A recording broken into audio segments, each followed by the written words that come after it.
பாட்டை எழுதி மாத்திரம் வச்சுக்கிட்டாரு. எழுதிட்டு பாண்டிச்சேரிக்கு வந்தாரு. வந்துட்டாரு.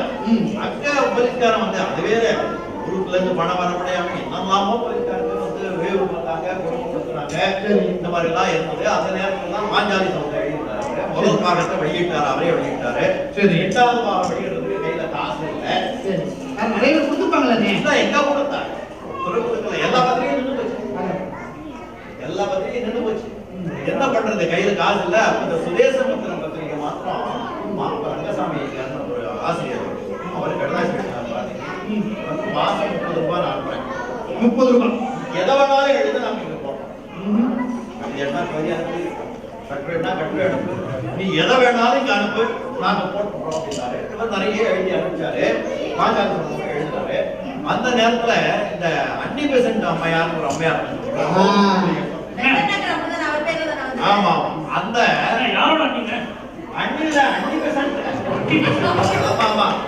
அந்த அன்னி பெசன்ட் அம்மையார் என்ன பண்ணாங்க, ஒரு 7 வயசு பையனை தத்து எடுத்து அவன் தான் கடவுள்னு சொல்லி வளர்க்க ஆரம்பிச்சாங்க. கேஸ் எல்லாம் நடந்தது. அதான் பின்னால கிருஷ்ணமூர்த்தி அந்த குழந்தைய தான் வளர்ந்துட்டு இருந்தாங்க. அந்த அன்னி பெசன்ட் பாரதியார் வெளிநாட்டுல இருந்து வந்து நம்முடைய ஆன்மீகத்திலேயே இந்த அம்மா அப்படின்னு அவருக்கு கொஞ்சம் கோபம் இருக்காது, தார்மீகமான கோபம். அதுவும் நான் எப்படி சொல்லியிருக்கேன், பாரதி இங்கிலீஷ் பேசுனா இங்கிலீஷ்காரன் பேசுற மாதிரி பேசுறேன். ஆமா, அதனால அவர் என்ன பண்ணாரு, இந்த பாக்ஸ் வித் கோல்டன் டெயில் அப்படின்னு ஒரு நாவல் எழுதினாரு. ஆங்கிலத்துல ஒரு அற்புதமான நாவல். அந்த golden box with golden tail யார் தெரியுமா? நரிக்கதை, நரிக்கதைங்கிற பேர்ல பாக்ஸ் வித் கோல்டன் டெயில் எழுதினாரு. இந்த அண்ணிய நம்ம கொஞ்சம் கிண்டல் பண்ணி எழுதினாரு. அதுக்கு என்ன ஆச்சு, பல இடங்கள்ல இருக்கலாம் லெட்டர் சொன்னதுக்கு ஒரு நஞ்சூட்டராவ் ஒரு டாக்டர், அவருடைய நண்பர் தான். அவரு 500 காப்பிக்கு ஆர்டர் பண்ணி பணம் வேற அனுப்பிட்டார். பணம் தேவைதான், ஆனா என்ன பண்ணாது, கடதாசி எல்லாம் எடுத்துட்டு எங்களுடைய நண்பர் குவளை கிருஷ்ணன், குவளை கண்ணன் சொல்லுவாங்க. குவளை கண்ணன் சொல்லுவார். பாரதி குவளை கண்ணன் தான் சொல்லி குவளை கிருஷ்ணன் சொல்றதில்ல. அந்த குவளை கண்ணன் என்ன பண்ணாரு, இந்த கடதாசி எல்லாம் எடுத்து வாதி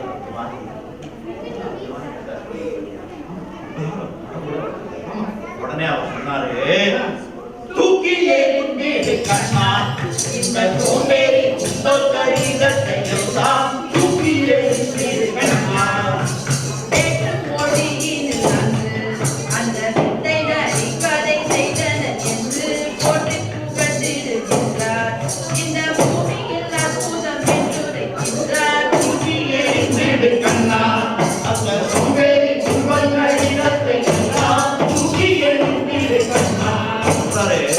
நெஞ்சை பிழிந்து உயிர் ஏற்றி முனி நெய்த பாஞ்சாலி சபதத்தை போட்டு செஞ்சொல் கவிதையை தந்தே அதை தேர்ச்சி கொள்வார் எவருமே நன்றென்று போற்றுவார்கள். கொள்வால் நரிக்கதை தன்னை ஏதோ போக்கில் எழுதினேன். ஒருவே மதிக்க மாட்டேன். பாஞ்சாலி சபதத்தை என்ன வீரமாக எழுதினார். இந்த மக்களுடைய மூளைத்தனம். பாஞ்சாலியை வந்து தெருவுல பெண்கள் ஆண்கள் எல்லாரும் வீரமிதான் நாய்கள். இலங்காம் இளவரசன் தன்னை விதித்து தராதரத்தில் போக்கிய பொன்னை அவள் அந்தப்புறத்தில் போக்காமல் நெட்டை மரங்கள் என நின்று புலம்பினார். வெட்டை புலம்பல் புலந்து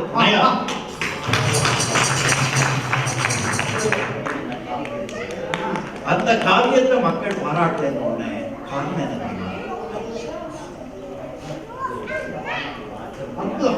எத்தனை பேர் அச்சம் ஏற்படலாம்.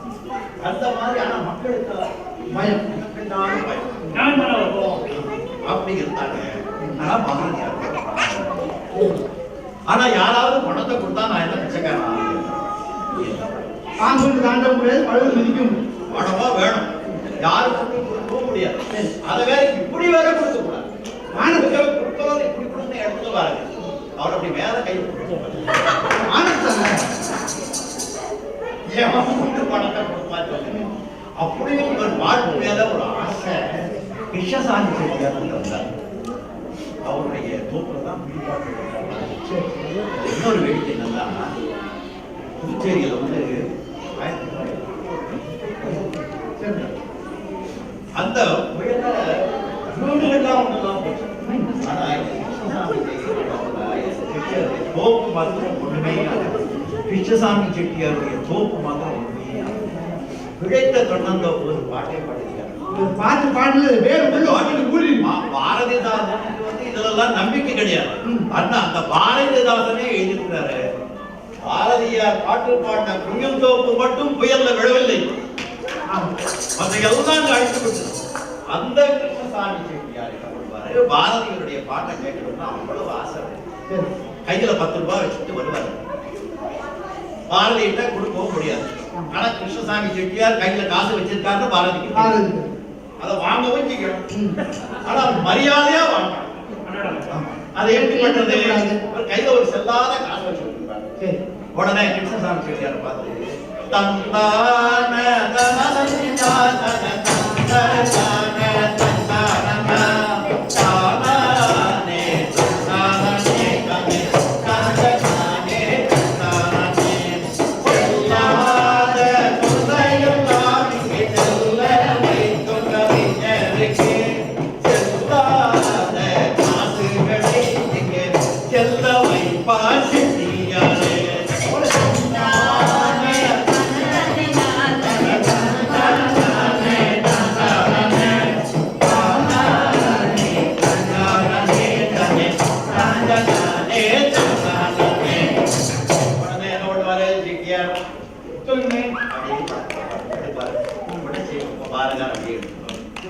இது அடிக்கடி நடக்கக்கூடிய நிகழ்ச்சி. இப்படி அங்க இருந்துட்டு இருக்காரு. கையில வந்து அந்த சுதேசமத்தில இருந்து படம் வந்துட்டு இருந்ததுன்னு சொன்னோம்ல, அந்த படம் கூட ஒழுங்கா வரவிடாம இந்த போலீஸ்காரங்கள்லாம் சரி. இந்த நிலையில பாரதி அங்க அடிக்கடி கடற்கரைக்கு போவாரு. கடற்கரைக்கு போனாரு. அங்க இந்த செம்படங்கள்லாம் பாட்டு பாடிட்டு ஏழையெல்லாம் ஐலசான் பாடிட்டு இவர் பக்கத்துல போய் கூப்பிட்டு கேட்டாரு என்ன பாடுறாங்கன்னு. அருமையான பாட்டு. ஆனா அவங்களுக்கு வந்து அந்த ஒழுங்கா பாடம் படி தெரியல. அதை வந்து பொருள் தெரியல. அதே படித்து பாடிட்டு இருந்தாங்க. அவங்க தப்பு தப்பா பாடிட்டு இருந்தாங்க. இவர் வந்து பாட்டு பாட்டு அவன் பாடினான். சரி, அவன் எப்பவுமே ஒரு புத்த பென்சில் தான் வச்சிருப்பாரு. ஆமா, அந்த பென்சில் தான் எழுதுவாரு. உடனே அவன் சொல்ல எழுதிட்டாரு. எழுதிட்டு உடனே அந்த பாட்டை வந்து மாற்றி தெரியாத எழுதுறாரு. எழுதிட்டு அவங்க பாடி காமிச்சாரு. பாட்டு சுவாமி நாற்புறமும் தண்ணீரே வாழ்கிறோம்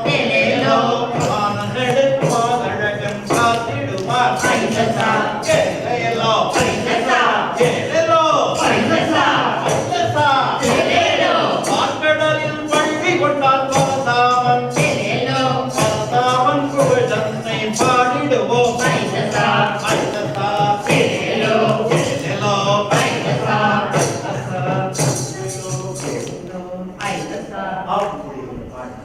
அதுக்கப்புறம் பாடின நேரமா குறிப்பு மாத்திரம் சொல்றவங்களுக்கு அது என்ன எழுதுன்னா, மனுஷன் முதல்ல நீர்ல பார்த்தான், அப்புறம் நிலத்திலையும் நீர்லையும் இருக்கிறவன் மாறினான், நிலத்துல அதிகம் நீர்ல அதிகமா இருக்கிறவன் குறைச்சலா இருக்கிறவன் மாறினான், பாதி மனுஷன் பாதி மிருகமா மாறினான்னு மசாவதாரத்தை சொல்லியிருக்காரு. மசாவதாரம் தான் அதை சொல்லிட்டாங்க.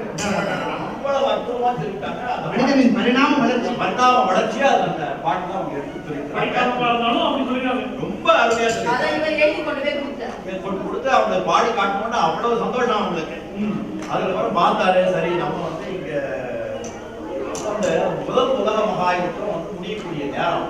சரி, முதல மகாயுத்தம் முடிஞ்சதுன்னா அரசியல் கைதிகளுக்கு தான் நாங்கள் விடுதலை கொடுக்குறோம், அவங்களெல்லாம் ஜெயில போட மாட்டோம்னு சொல்லிட்டு கவர்மெண்ட் சொன்னாங்க. சரி, அதை நம்பிக்கிட்டு சரி பாரதியார் என்ன பண்ணாரு, சரி நம்ம இன்னும் பாட்டி கேட்கிறோம், நம்ம புத்தகங்களையா இந்த போட முடியல, ஏன்னா பணம் வர்றது இல்லை. இந்த நெல்லையப்ப பிள்ளைங்க ஒரு மாதம் ஏதோ ஒரு 4 புத்தகத்தை போட்டாரு. அதுக்கப்புறம் என்ன பண்ணாரு, இவரு இந்தியாவுக்கு கிளம்பினாரு. இந்தியாவுக்குள்ள வந்தாரு. வில்லியனூர் ஒரு இடம் பாண்டிச்சேரியில இருந்து அங்க வந்த உடனே அவர் கைது பண்ணாங்க. கைது பண்ணி கடலூர்ல ஜெயில போட்டாங்க. ஜெயில போட்டு உடனே மாஜிஸ்ட்ரேட் கூட்டு போறாங்க. அவங்க 22 நாள் அவர் வந்து ஜெயில போட்டாங்க. கேள்விப்பட்டு முதல்ல நீங்க பண்ணது தப்புன்னு எழுதுறது யாரு தெரியுமா? அன்னிபெசன்ட் அம்மையார். இந்த அன்னிபெசன்ட் அம்மையார் கிண்டல் பண்ணி ஒரு கடாசி எழுதியிருப்பாரு, நாவல் எழுதினாரோ அந்த அன்னிபெசன்ட் அம்மையார் வந்து கவர்னர் கடாசி எழுதுனாங்க. நீங்க வந்து பாரதி கைது பண்ணிட்டோம். அதுக்கப்புறம் ரங்கசாமி இப்படி நிறைய பேர் வந்து கைது பண்ணாங்க, கடாசி. அதுக்கப்புறம் என்ன ஆயிடுச்சாங்க, பாரதியார் வந்து அங்க அவரு நிறைய புத்தகங்கள்லாம் போட்டிருக்காருல்ல, நிறைய அங்க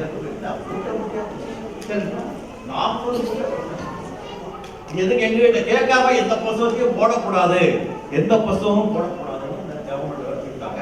நீங்க கடையத்துக்கு போகலாம், திருநெல்வேலிக்கு போகலாம், வேற எங்கேயும் போக வேண்டாம். ஆமா, கடையம் மனைவி ஊரு, திருநெல்வேலிக்கு போகலாம் அப்படின்னு சொல்லிட்டாங்க. சரி சொல்லிட்டு அவர் வந்து கடையத்துக்கு போனாரு. கடையத்துக்கு போனா அங்க வந்து அந்த ஊர் இருக்கிற மக்கள்லாம் கொஞ்சம் ஆஷாட புதிய ரொம்ப ஆச்சாரம், அது வெளியளவுக்கு ஆச்சாரம் வேண்டதாரிகள்னு வச்சுக்கோங்க. உள்ள ஃபுல்லா அழுகு. ஆமா. உடனே அவர் ஏதோ அங்க வந்து பாடினார், ஏதோ அந்த காக்கை சிறகினில் இறந்ததாலா பாட்டெல்லாம் அங்கதான் எழுதினார். அதுக்கப்புறம் ஏதோ ஒரு நாள் வந்து தெருவில் கழுதக்குட்டி எவ்வளவு அழகா இருக்கு. குட்டியில எல்லாரும் அழகா கழுதக்குட்டி இன்னும் அழகா இருக்கு. அந்த எவ்வளவு அழகா பாருங்க, சின்ன பொண்ணா பார்த்துருக்கேன்.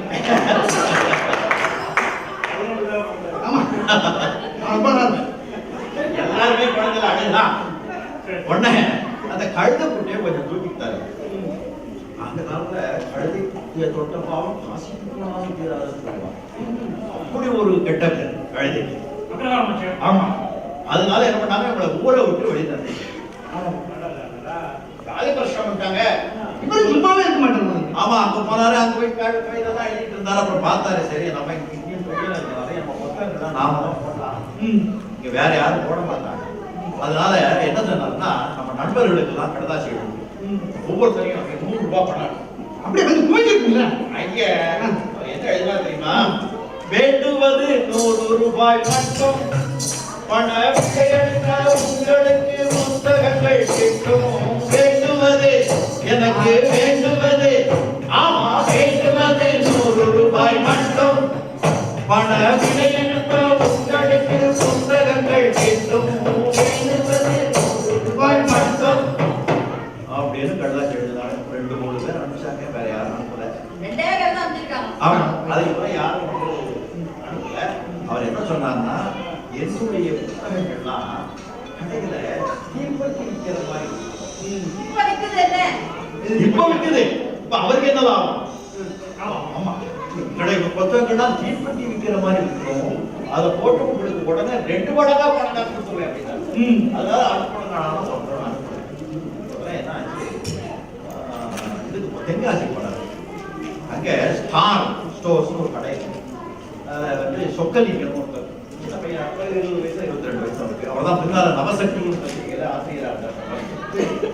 ஆமா, அவர் என்ன பண்ணாரு, அங்க இருக்கிற போது பாரதியார் போய் நின்ன உடனே பாரதியார் சொன்னாரு, தம்பி 1 லட்சம் ரூபாய் தரட்டுமா? 100 ரூபாய் கொடுக்க வக்கீல் அதை பட்டி 1 லட்சம் கொடுப்பாங்க. 1 லட்சம் ரூபாய் பணம் கொடுக்கணும் அப்படின்னு. உங்களுக்கு எதுக்கு 1 லட்சம் ரூபாய் அப்படின்னு அவர் கேட்டார். அதுக்கு அவர் சொல்றாரு, அமெரிக்காவில் வெளியாகும் புத்தகங்கள் போல அருமையான காகிதத்தில் அச்சாக வேண்டும். அவ்வளவுதான். ஆமா, அப்ப கிளேஸ் பேப்பர்னாரு. கிளேஸ் பேப்பர்ல என்னுடைய புத்தகங்களை அச்சடிக்கணும். அது மாத்திரம் இல்ல, ஒவ்வொரு பக்கத்துக்கும் கவிதை, ஒவ்வொரு பக்கத்துல ஒரு கவிதை போடணும். அதற்கு எதிர்பக்கத்துல வந்து படம் போடணும். அது மாத்திரம் இல்ல, அதுக்கு படம் வந்து சாதாரண சித்திரக்காரன் போடக்கூடாது, நல்ல பெரிய சித்திரக்காரன் போடணும். அப்படி போடுற சித்திரக்காரர்களுக்கு 1 லட்சம் ரூபாயில 50,000 ரூபாய் கொடுப்பேன். Equal opportunity.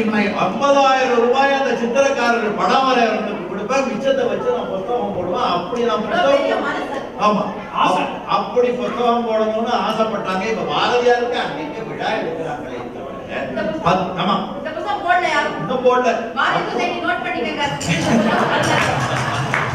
தமிழ்ச்சங்கமும் நோட் பண்ணிக்கங்க.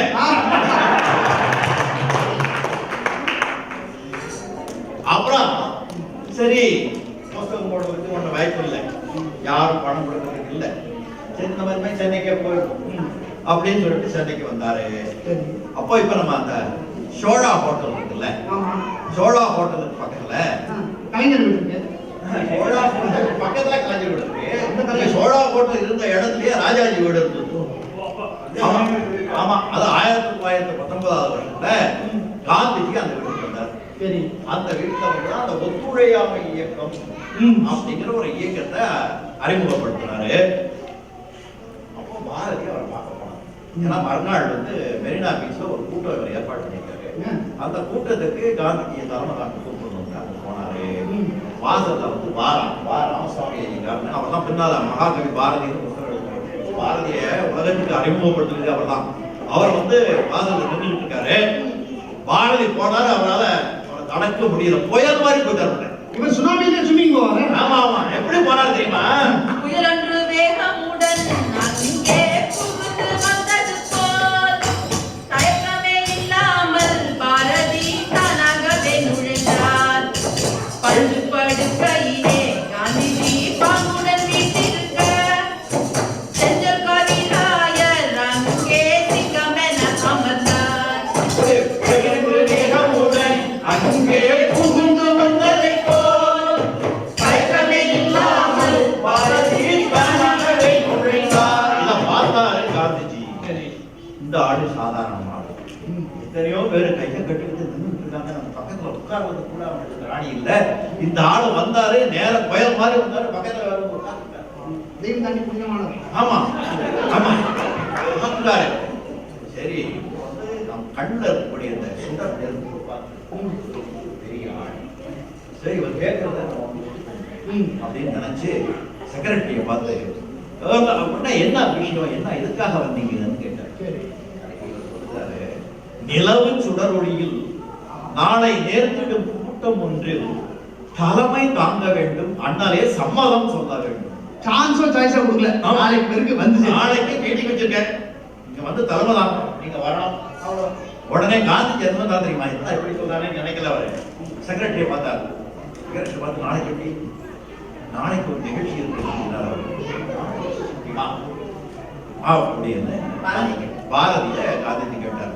முடிவு எடுத்த ஒன்றை இன்றைய முடிப்பதுதான் அழகு, கடமையாகும் என்று கவிஞர் காந்திக்கு சொல்லுகிறார். நான் ஒரு முடிவு எடுத்துட்டா நான் பேசி நானே கேட்டுருவேன். ஆமா, முடிவெடுத்த ஒன்றை இன்றைய முடிப்பதுதான் அழகு, கடமையாகும் என்று கவிஞர் காந்திக்கு சொல்லுகிறார். உடனே அடுத்து என்ன சொன்னார் தெரியுமா? அடுத்ததுதான் இன்னும் அற்புதம். அண்ணலே உம் இயக்கம் சொன்னார், வெற்றி அடைந்திட ஆசி தந்தேன்.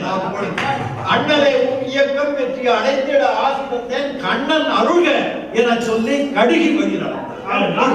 ஆமா, உங்க இயக்கம் வெற்றி பெறுவதற்கு நான் ஆசி தந்தேன், கண்ணன் அருள் புரிவானாக என்று சொல்லிவிட்டு வெளியில் போயிட்டார். ஆமா, வாழ்க நீ எம்மாங்கிற பாட்டுல காந்தி மகாத்மா நீ வாழ்க வாழ்கன்னு பாண்டவர் இவர்தான்.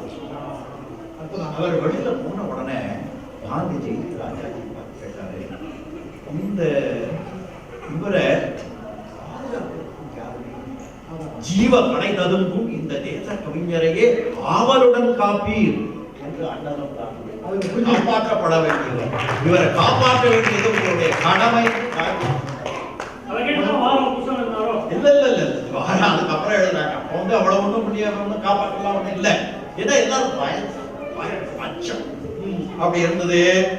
அதுக்கப்புறம் என்ன, இவர் வந்து நான் ஏற்கனவே முதல்ல சொன்ன பாருங்க, பாராட்டு இல்லையா நல்ல ஒரு செய்யணும் கூட செய்யணும்னு ஆசை வராது, வேணும். அதனால பாரதி ஒரு நெல்லையப்ப பிள்ளை, இன்னொரு விஸ்வநாத பாரதின்னு ஒரு கவிஞர், அவருடைய தம்பி பேரும் விஸ்வநாத பாரதி தான். பாரதிக்கு இரண்டாவது அம்மா சித்தி மூலம் பிறந்த விஸ்வநாத பாரதின்னு அவர் இல்லை, இன்னொரு விஸ்வநாத பாரதி. இந்த மூணு பேரும் கோவில்பட்டி ரயில்வே ஸ்டேஷன் பக்கத்துல போயிட்டு இருந்தாங்க. சரி, அப்போ அங்க பக்கத்துல கடையில வந்து பூ வித்துட்டு இருந்தான், பூ மாலை. பாரதிக்கு கொஞ்சம் பணம் என்ன பண்ணாரு, 3 மாலை வாங்கினார். ஒவ்வொருத்தன் கழுத்துலயும் ஒரு மாலையை போட்டார். தானே பாராட்டு. தன் கழுத்தையும் ஒரு மாலையை போட்டுட்டார். சொன்னார் பாருங்க சொல்லிட்டு சிங்கப்பூர்ல நடக்கிறார். பாட்டை வழி தெரியாமல் பரிதவித்த மக்களுக்கு பாட்டெடுத்து வழி கொடுத்தேன் நம்பி நம்பி உம்மை பாராட்ட செய்யவில்லை தம்பி தம்பி எந்த விதம் பாராட்ட செய்யவில்லை பயனில்லை நாம் இவரை நம்பி நம்பி நாமே பாராட்டிக் கொள்ள வேண்டும் தம்பி தம்பி எத்தனையோ எதிர்பார்த்து இந்தியாவுக்குள்ள வந்தேன் ஜனங்க அச்சத்தில வாழுறாங்க தம்பி தெரியாமல் பரிதவித்த மக்களுக்கு பாட்டெடுத்து வழி கொடுத்தேன் தம்பி தம்பி சொன்னார் அவரு. மக்கள் வந்து அச்சத்துல நம்பி போயிருக்கிறாங்க. பாராட்ட தெரியல, நாமே தான் பாராட்டுகிறோம் அப்படின்னு உலகமெல்லாம் பாராட்டு. உங்களுக்கு போகும்போது பூமாலை வாங்கி பேச மாட்டேங்க. எங்க இங்க பூமாலை வாங்க போய் நீங்க கண்டிப்பா கோயில்ல சாமி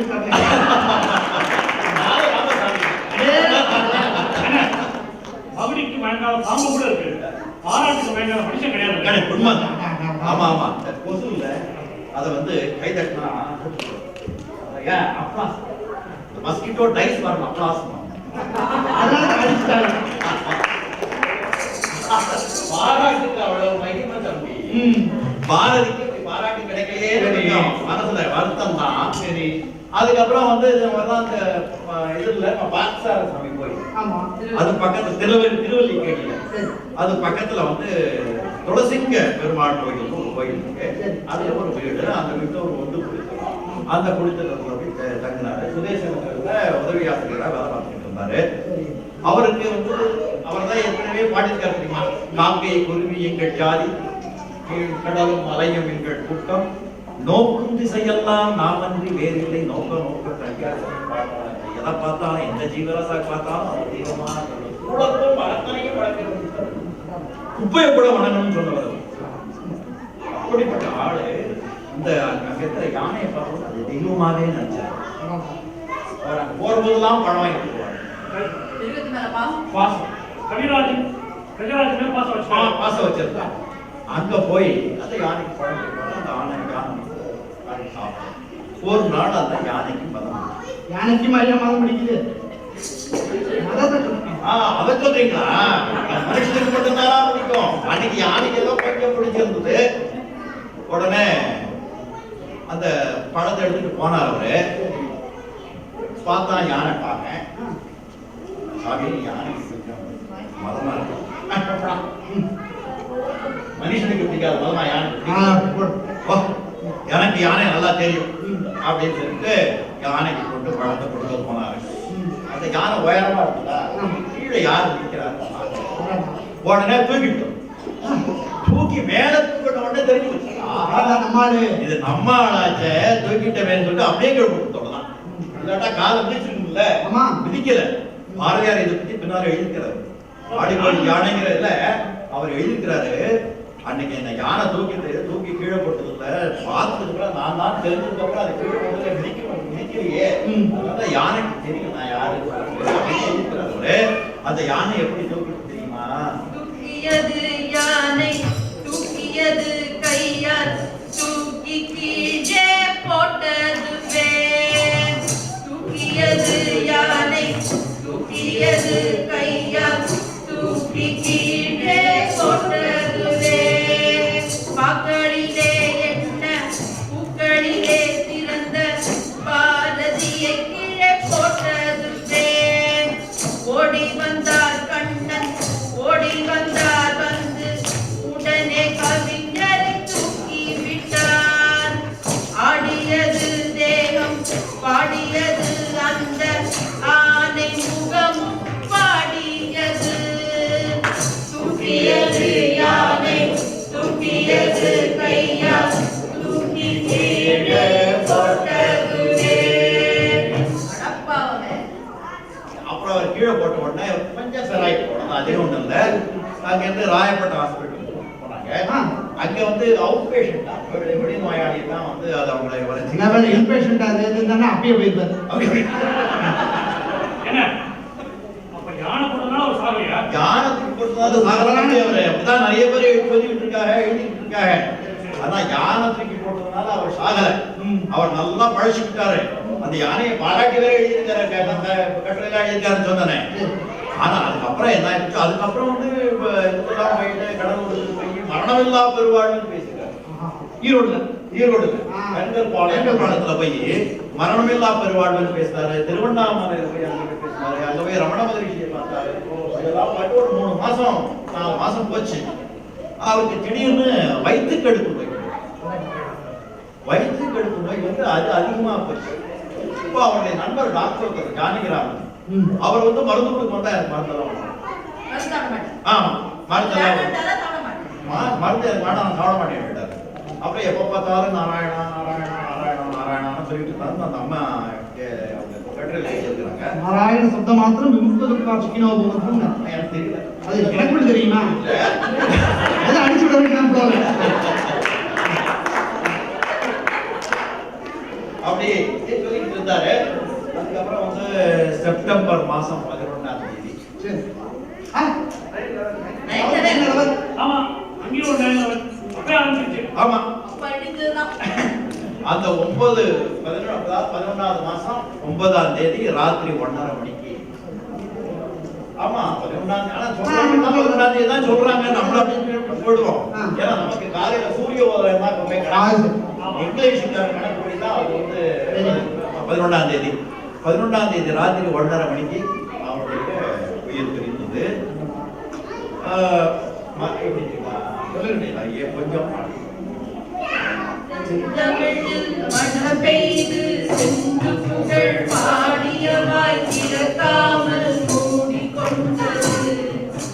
அந்தோ செந்தமிழும் பாடிவிட்டது. வந்து விழும் செல்லழகில் வரலாறு கண்டுவிட்ட மாக்கவிஞர் நாக்கும் போய்ந்தது. கவிதை மன்னவனின் தலையும் சாய்ந்தது. சுதந்திரத்தை கண்டுவிட்டேன் என்று பள்ளு பாடியவன் சுதந்திரமாய் பறந்து வெட்டனன். உலக துன்பமெல்லாம் மறந்து வெட்டனன். காலனையும் புல்லெனவே கவி பாடி சவால் விட்ட கவிஞனைக்கோ சென்று வெட்டனன். அந்த காலம் செயல் சென்று வெட்டனன். காலமெல்லாம் மக்களுக்கு கவி பாடி வந்தவனை காடேற்ற கூட்டமில்லையே.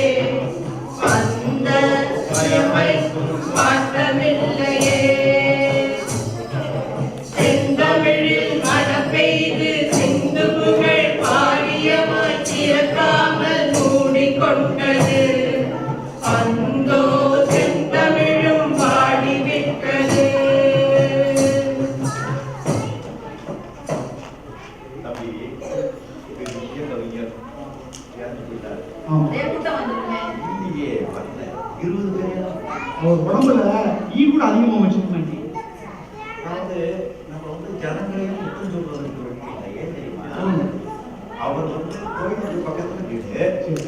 ராத்திரி 1:30 மணிக்கு இறந்து போயிருக்காரு. மறுநாள் கோயில்ல நடந்திருக்கணும். அதனால என்ன சொல்லியிருப்பாங்க, அவங்க சீக்கிரம் எடுத்துருக்காரு சொல்லியிருப்பாங்க. அதுக்குள்ள இப்ப மாதிரி வந்து பேஸ்புக் எல்லாம் இருக்கு போடுறதுக்கு. ஏதோ அந்த காலத்துல அவங்க வந்து கொஞ்சம் டெலிபோன் இருக்குது. அவங்கதான் காலையில எல்லாருமே சொல்ல முடியும். அதுக்கு முன்னாலேயே கோயிலுக்காக சொல்லியிருப்பாங்க. அதனால அப்படி எடுத்துட்டாங்க. சென்னையில கிருஷ்ணாம்பேட்டைன்னு ஒரு இடம் இருக்கு, மயா. அங்கதான் கொண்டு போய் அவரை தகனம் பண்ணாங்க. அங்க சுரேந்திரநாத் ஆரியான்னு ஒருத்தர், அவர் வந்து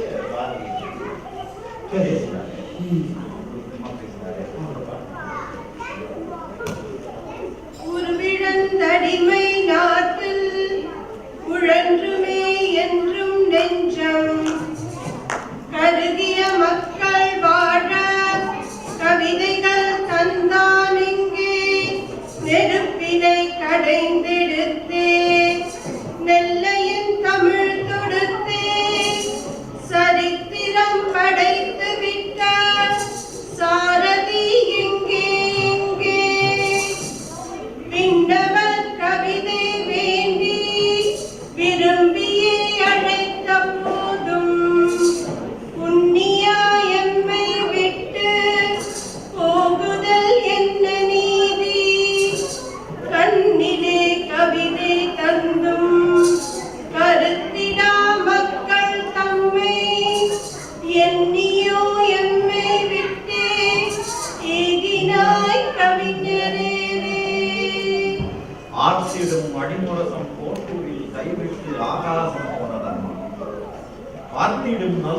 பாரின் இடமின்றி பரலோகம் சென்றதம்மா. கூட்டிடும் நல்லிசை குவலயத்து இடமின்றி குடிசிலை சார்ந்ததம்மா. யாருடன் நீ எமக்கு யாருடன் எந்த அன்பர் உள்ளமே அழுத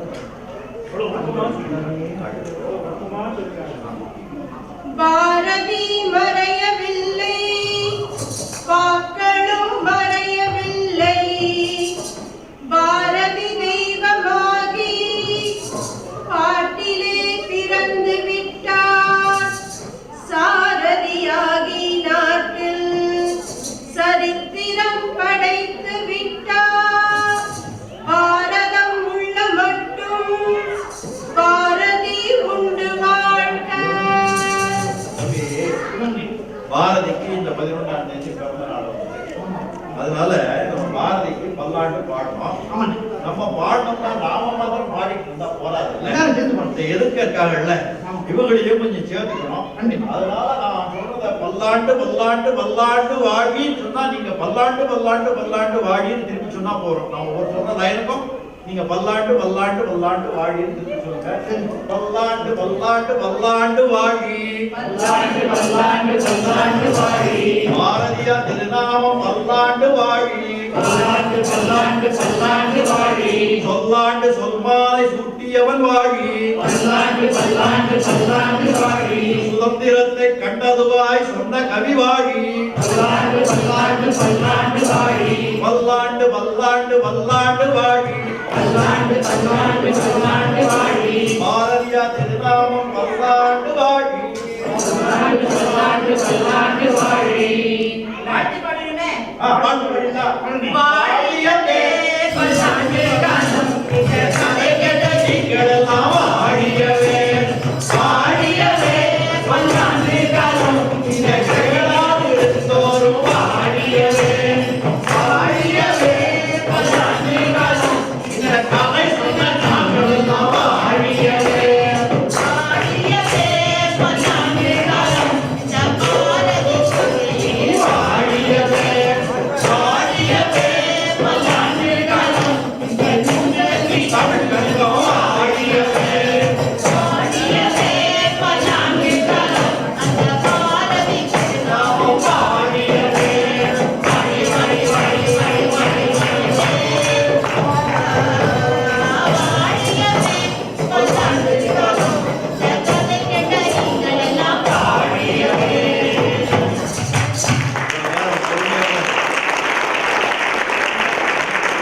இஸ்லாமியர் பலர் உண்டு நம்மிடையே. தமிழ் வளர்த்தோர் இஸ்லாமிய நாடாம் ஏமன் தமிழ் சங்க தலைமையேற்று இனிமையான பாரதியில் அறிவியல் அதனை இவர் தவிர மிக நளினமாய் எழுதி வைத்ததுவோ கண்டுபிடிப்புகளின் கதாநாயகன். இலந்தை எமக்களித்த எழுச்சிமிகு கவிஞரே நீவீர், எங்கள் தமிழ் சங்கத்துக்கும் தந்திட்டேர் ஒரு கவிதை கவிதாவை. நன்றி ஐயா. இணையில்லா படைப்பாளி நீங்கள் பெரிய மனத்தோடு இந்த என் கிருக்களையும் ஏற்றிடுவீர். இந்த எங்களுடைய பாரதி விழான்றது இப்ப நாங்க ஆரம்பிச்சது. இது மெல்மேலும் வாழியவே பல்லாண்டு காலம் என்று எங்களுக்கு இந்த இனிய வில்லுப்பாட்டை வழங்கியதுக்கு நன்றி ஐயா. நியூஜெர்சி தமிழ் சங்கத்தின் சார்பாக உங்களுக்கு ஒரு சிறிய மரியாதை செய்ய நாங்க விரும்புகிறோம். பாரதி சொசைட்டி சார்ந்த ரகுநாத் அவர்களை, திரு அபிமாமணி இலந்தை ராமசாமி அவர்களை கௌரவிக்க அழைக்கிறேன். ப்ளீஸ் இந்த வில்லுப்பாட்டு குழுவினர்லாம் இங்கே இருக்கிற மாதிரி கொஞ்சம் கேட்டுக்கொள்றோம். ப்ரொஃபஷனல் வில்லுப்பாட்டு குழுவினர் எல்லாரும் மிக மிக